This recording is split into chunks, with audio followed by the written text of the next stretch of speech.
tá com luva? Nossa fala aí, acho que vai abrir ele. Não consigo escutar você bater palma. Estou aqui pensando um monte de coisa. Mas enfim, vamos combinar aí, né, com esse debate também da corrupção, que também a gente colocou um texto evangélico também na pauta do evento, né, e que traz para hoje as duas questões, na verdade, estão muito próximas, né? Enfim, agora é com você, já. Obrigada. Realmente foi muito boa a fala do Romildo, né? E eu estou assim, curioso para entrarmos logo no debate, porque eu quero ouvir o que as pessoas têm a dizer, né?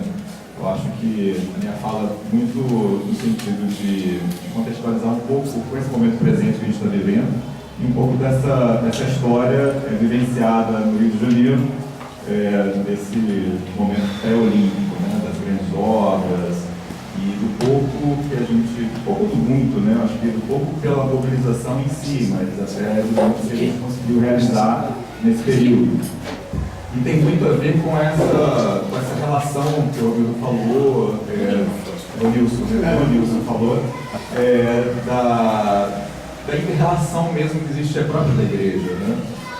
Eu sou cristão evangélico, mas eu fui ateu, fui agnóstico, e me envolvi muito com a igreja em função dessa mensagem mesmo, né? De você olhar para o próximo e de você não ficar insensível ao próximo, independentemente de quem ele seja, de que religião ele seja, da origem dele, ou raça, porque Jesus não fazia acepção de pessoas, né?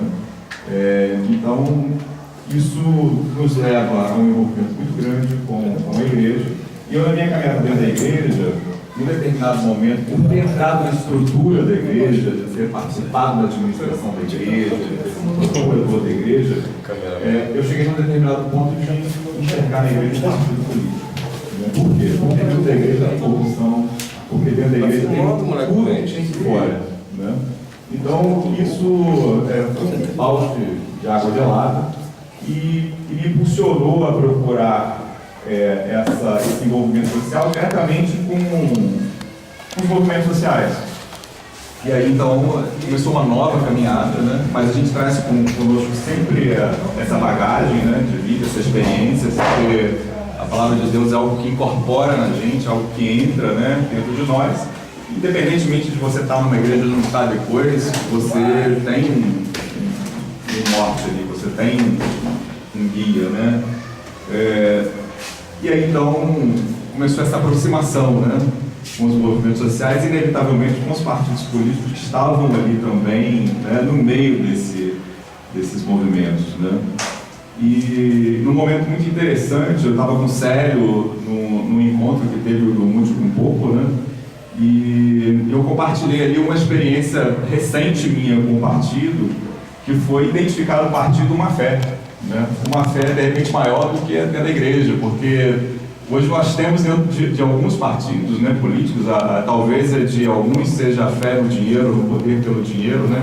E outros realmente assim, militantes que seguem uma orientação partidária muito mais na fé do que na razão, do que no senso crítico, né? Então isso me desestimulou um pouco, né, a caminhada dentro do partido político, né? Até que depois, felizmente, eu encontrei a rede, me filiei à rede como uma tentativa de conhecer e de ver se haveria realmente um novo caminho, né? Já que nos outros partidos de esquerda eu não tinha encontrado isso, né? Mas, enfim, eu acho que essa palavra, né, do circuito de afetos, eu acho que é a grande coisa que a gente realmente precisa para tentar se organizar, para tentar se fortalecer, para enfrentar toda essa estrutura do Estado, que ela é opressiva, né? Ela é opressiva porque o poder econômico realmente dita as regras, né? Da mesma forma que no passado a leitura da Bíblia, e ainda hoje também, ela é de uma forma, né, a direcionar para interesses, assim a nossa Constituição, assim são as nossas leis, né? Sempre que possível há uma alteração, uma emenda à Constituição, ou seja, a Constituição cidadã, ela se torna cada vez menos cidadã, né? A cada emenda, a cada lei e na própria aplicação da lei, né? O tribunal de Justiça, os tribunais, o Supremo, né? Cada vez menos é um guardião da Constituição e cada vez mais se associa nessa opressão, né? Quantos e quantos direitos foram suprimidos e às vezes as pessoas estão lutando por direitos que sequer foram implementados, né? Hoje a gente vê as pessoas resistindo, né? Nós estamos vivendo uma época de retrocesso.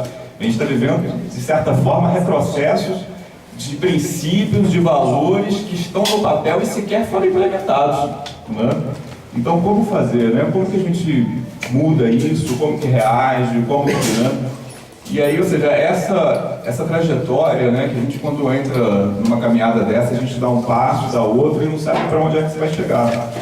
Foi o que aconteceu comigo pessoalmente, quando eu comecei a me envolver nas manifestações contra construções na reserva na Barra da Tijuca, né? E que depois foi para o campo de golfe.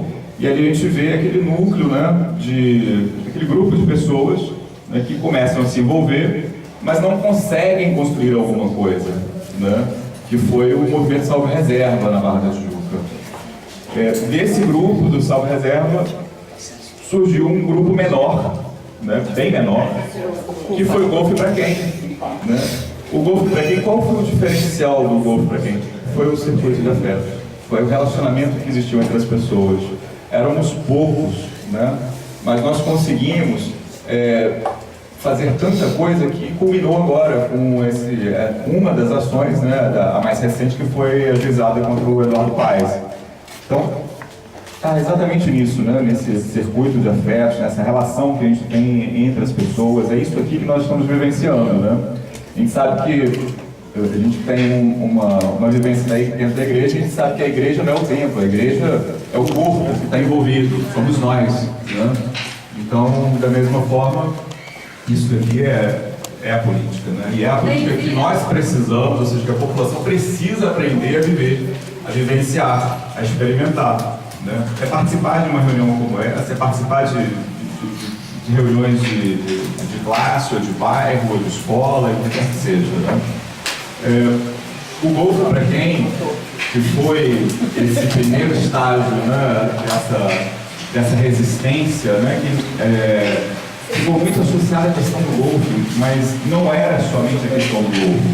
A questão do golfe, ela foi emblemática, né, ela ganhou uma notoriedade por causa da realização das Olimpíadas, mas na verdade a gente estava ali denunciando corrupção, e uma corrupção que estava interligada com uma série de outras coisas, né, que vão muito além do golfe, entendeu? Vão muito além, entra de financiamento de campanha, entra com o Odebrecht, com as operações urbanas consociadas e tantas outras coisas mais, né? E na questão da impunidade também. Sim, O prefeito dá licença. Da impunidade e tudo mais. Mas a gente, ali, enquanto, né, Golfe para Quem, ainda não tinha força, porque a nossa denúncia caía no vazio, a gente bateu de frente com a mídia é sócia do evento e naturalmente não divulgava nada. A gente gravou com o Bandeirante, gravou com a SBT, tivemos com Crivella na época, com todos esses. E ninguém fez absolutamente nada, a não ser a mídia estrangeira que publicou alguma coisa. Questão de ordem, Feliz Natal para todos. E aí então foi, eu acho que um novo estágio foi o encontro com o pessoal que veio do Ocupa Câmara, do Ocupa Cabral, entendeu? Da Assembleia Popular da Cinelândia, do Lago do Machado. Essa galera que estava no front ali, que estava realmente naquela resistência física mesmo, né? Então houve esse casamento daquele grupo que tinha um ideal, uma estratégia institucional que estava indo pelos veios, né? Mas que não tinha a visão dessa ação direta, de como isso poderia ser útil, entendeu? Para chamar uma atenção em maior escala, entendeu? Então, esse casamento foi o que gerou o Ocupa Golfe, né? E esse Ocupa Golfe, poxa, foi assim, você misturar, entendeu? Duas coisas inconciliáveis, porque eram anarquistas, o outro pessoal de esquerda, ligado ao PSOL, entendeu? Abominava político e partido, entendeu? Enfim, foi muito difícil. Crise de representação. E houve naturalmente foi difícil, sabe, conectar esses dois grupos, né? Uma parte saiu, né, e gerou, ocupa Marina da Glória e foi por aí afora. Mas a gente conseguiu ali aprender, né, nós aprendemos a conviver e em função de um interesse comum, né? Tanto que o pessoal do Ocupa Golf estavam assim muito ligados na questão ambiental, na questão da construção da reserva, mas eles não tinham a menor noção, não sabiam de absolutamente nada no que dizia respeito à questão política, à questão de corrupção, né? Mas enfim, foi uma experiência muito gratificante, porque a partir da ocupação vários eventos foram organizados, palestras, exibição de filme no UAU e tudo, entendeu? E isso realmente gerou assim, uma força maior de legitimidade, porque o prefeito passou a ficar incomodado, mandou a guarda municipal para descer o cacete mesmo, entendeu? E a gente sempre procurou respaldar, né, da forma legal com os advogados, e o pessoal resistindo, e isso chegou num ponto que não teve mais como eles segurarem, né? Foi muito interessante que depois do dia que a Guarda Municipal teve lá, e tem aquele vídeo na internet que eles desceram, né, a porrada no pessoal, que quebrou o dente do Elson, naquele dia eu fiz um texto, né, que eu já sabia que o prefeito estava preparando um dossiê do campo de golfe, né, e eu fiz um anti-dossiê, né, eu fiz um dossiê que publiquei antes. Então, no dia que ele foi divulgar o dossiê numa coletiva de imprensa, a gente já tinha todos os pontos já sendo contestados anteriormente ali, né? Então isso foi muito bacana, essa experiência foi muito boa, e essa coisa da relação, desse circuito de afetos, é o que vai fazendo com que a gente progrida, né? Você vê que a gente teve um avanço, né, com relação à questão da Ocupa Golf, mas os procedimentos no Ministério Público, as ações judiciais, sempre encontrando muita resistência, muita dificuldade. Por quê? Porque o PMDB manda na justiça no Rio de Janeiro, entendeu? Mandava integralmente, agora talvez um pouco menos, né? No Ministério Público, o Cabral, quando ele assumiu no primeiro governo, ele trouxe para dentro do governo o procurador de justiça para ser secretário de justiça, entendeu? Ele conseguiu negociar com as correntes divergentes do Tribunal de Justiça, né? E levou um período de grandes obras lá para o tribunal, com milhões e milhões e milhões de reais, né? Então, assim, ele realmente tinha uma hegemonia completa no poder aqui no Rio de Janeiro, né? E a gente ficava falando ali sem muita coisa. Através desse grupo do Golfo para Quem, de algumas pessoas ali, foi que a gente conheceu um outro grupo, né? Que já não tinha a ver nem com o primeiro nem com o segundo, né? Mas o pessoal mais intelectual, o pessoal, entendeu? Que foi o Marcelo Iuca, com o Zacconi, né? E dali surgiu o projeto do filme, né? Pô, a gente já fez denúncia no Ministério Público, a gente já fez ocupação, já levou porrada, já apareceu no jornal, já fez tudo, agora a gente tem que fazer um filme, entendeu? E aí, na casa do Iuca, eu contei a história, e o Rodrigo acabou, né, depois de algum tempo, amadurecendo a ideia. E o filme lançou. A pré-estreia foi no dia 5 de agosto, que foi no dia da abertura das Olimpíadas, né? Aí ficou durante as Olimpíadas fora, e aí depois do final das Olimpíadas ficou 5 semanas em cartaz no cinema. Aí agora está no NET, né, na Google Play, né, nesses canais aí, né? Alternativos. E a gente encontrou naturalmente muita dificuldade, porque ninguém queria falar desse filme, ninguém queria exibir esse filme, é um filme que, primeiro, é uma história que o roteiro foi feito 100% em cima de documentos, entendeu? 100% em cima de processo da prefeitura, deu trabalho para o pessoal da produção tirar o logo da prefeitura e botar o logo da cidade olímpica e trocar o nome. Nem a matrícula dos funcionários foram trocadas, ali eles só trocaram o nome, entendeu? Do prefeito também é a mesma coisa, né? Então o filme, pode-se dizer, ele é 99,99% realidade, na parte de documentário e na parte de ficção também. Porque na parte de ficção, a única coisa que foi feita foi trocar o nome das pessoas, né? De Cabral para Amaral, entendeu? De paz para guerra, né? E por aí afora. Tipo né? coisa tipo de pesão para munheca. E por aí, né? E a única cena do filme que não foi realidade, mas foi inspirada na realidade foi o assassinato da investigadora, da repórter investigadora, que na verdade foi uma tentativa de homicídio que teve com aquele blogueiro, o Ricardo Gama, né?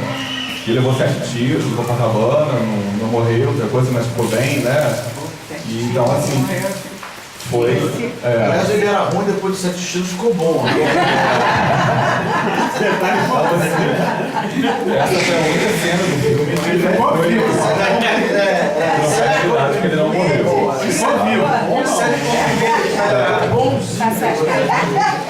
Então, assim, o filme está aí, né, para ser visto, né? É um filme que foi resultado de, mais do que nunca, desse circuito de fé. Ele se tornou realidade porque 534 pessoas contribuíram, né, de R$10 a R$20, entendeu? Então, o dinheiro que foi arrecadado foi 100% do CPF. Não teve nenhuma empresa, ninguém, entendeu, doando para fazer. E foi feito em 6 meses, né? Um filme com longa-metragem foi 6 meses. A parte final do filme é um discurso político, né? Sem spoiler. É um discurso final, o discurso político do candidato à sucessão do prefeito, né? Que foi o Paulo Barros, né? Paulo Barros. E, de certa forma, é aquilo que talvez eles não falem com a gente, mas é o que eles fazem conosco, né? Então, a gente procurou colocar para a população, para o espectador, o que essas pessoas fazem com a gente, né? Muito diferente do discurso deles, né? Porque o que eles querem realmente é tirar o que nós temos, é tirar o nosso direito, é tirar o nosso dinheiro, rir da nossa cara, ir para Paris, se apoderar da estrutura do Estado para fazer negócio, né? Como se isso fosse a coisa mais natural do mundo, né? Então, a gente acredita que o filme ele é apenas uma continuidade desse processo que começou lá em 2012, né? Ele não encerra um ciclo, ele é a continuidade do ciclo que a gente está vivendo aí, que é o Olho de Cristo, né? E que acho que é apenas mais uma forma, né, de resistência, que é apenas uma forma que essas pessoas encontraram de deixar registrado, né? E, de certa forma, ser um instrumento, né, que permita que, assim como a palavra, né, ela é lançada e ela não volta em vão, a gente espera que também o filme e essa contribuição possa influenciar pessoas, despertar esse senso, né, essa importância de participação política, né? Enfim, eu não vou... Segurou a grana do sujeito, ele tá no farmácia da Nova York. Talvez, esse conjunto de coisas, né, que começa lá atrás com as representações que nós fizemos, essa que deu resultado agora para a primeira, existem mais duas, né, com a legitimidade, a visibilidade que o Cuba Golfo deu, e de repente, talvez uma influência maior no filme agora tenha influenciado o Ministério Público a proceder como procederam agora. Talvez no outro contexto fosse mais fácil para eles, entendeu, enrolar esse processo, postergar e não tomar nenhuma medida imediata, né? Então, acredito que isso pode de alguma forma ser influenciado. Enfim, essa é uma das ações. Talvez ele não tenha imaginado, ou muita gente talvez não acreditasse, né, que ele pudesse chegar a um ponto desse, né, de ter uma penhora nas mãos do prefeito, do bloqueio do tempo dele, governador preso, né? A mulher do governador. A mulher do governador, isso tudo dentro de um ano. Fernando Samir preso. Dentro de um único ano, né? Então eu acho que isso mostra o quanto nós podemos, né? O quanto que nós, enquanto sociedade civil organizada, entendeu, devidamente articulada, né? administrando as diferenças, porque o que a gente percebe hoje no Brasil é que o país está dividido, né? Você tem o vermelho e o azul, vamos contra a corrupção, mas nenhum dos dois tem poder suficiente de barrar essa corrupção e de efetivamente, né, ter condições de reverem esse quadro. Porque você assiste aí toda uma manobra, né, política, que nem de longe é para combater a corrupção. Então, acho que quando a gente se dá conta de que a gente precisa do outro, mesmo o outro sendo diferente, né, a gente consegue construir alguma coisa. Nessa experiência do filme, duas falas que são muito importantes para nós. Uma é essa, né, de política como pessoa estratégica, né, que é o Vladimir Zapata que fala, e a outra é do Bernardo Toro, que diz que toda verdade, toda presunção de verdade conduz à violência. Né? Isso até dentro da igreja. Né? Até quando você acha que você é dono da verdade, você se coloca de uma forma completamente, né, antagônica, né, a quem não professa a sua religião, ou até quem não acredita, né, em nada. Então, se a gente com a nossa verdade, e o outro com a verdade do outro, não tiver condições de construir alguma coisa, nada adianta a nossa verdade. Então, eu acho que esses dois pontos foram muito importantes e podem fazer a diferença. Espero que o Círculo Laranja, né, amadureça, como já vem amadurecendo, como já vem dando demonstração, né, de capacidade, né, de construir uma articulação, de dialogar, de ter legitimidade, né, e que a gente possa construir outros ciclos na sociedade, né, para mudar o que está aí. A gente tem mais 2 anos pela frente, até 2018, para a eleição do Estado, e acho que a população do Rio de Janeiro tem um papel fundamental nisso, né? A gente construir desde já as bases, as plataformas, como é que a gente vai entrar nesse cenário político, de não deixar que eles ajam livremente, né? Entendeu? Acho que eu poderia contar muito mais de história, acho que o essencial é isso, né? E deixo um convite para quem não viu, ver o filme, não é uma obra-prima em termos, né, cinematográficos, mas com uma limitação, né, que a gente tinha de recursos, né, e artísticos, né? Eu não sou ator, né? Fui desafiado por esse papel por vários motivos, né? E, enfim, acho que pode ser algo que ajude também. Obrigado.